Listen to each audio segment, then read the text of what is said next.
আমাদের বছরে 52টি খুতবা দেওয়া হয় এবং এমনি জালসা মাহফিল সম্মেলন এবং মোবাইলে অনলাইনে শুনেও আমরা কিছুই আমল করছি না, শুধু শুনছি আর ত্যাগ করছি, শুধু এখান থেকে শুনছি আর ওখান থেকে বের করে দিচ্ছি।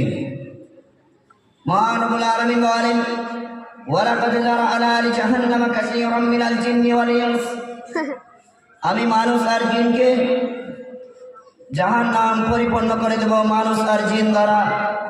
লাহুম কুলুবুন লা ইয়াফকাহুনা বিহা, যাদের অন্তর রয়েছে বুঝেও বুঝে না। ওয়া লাহুম আ'ইনুন লা ইবসিরুনা বিহা, যাদের চোখ রয়েছে দেখেও দেখে না। ওয়া লাহুম আযানুন লা ইয়াসমাউনা বিহা, যাদের কান রয়েছে শুনেও শোনে না। আমাদের চোখ রয়েছে, ভালো কিছু দেখছি তবুও আমরা আমল করছি না। এখন একটা ভালো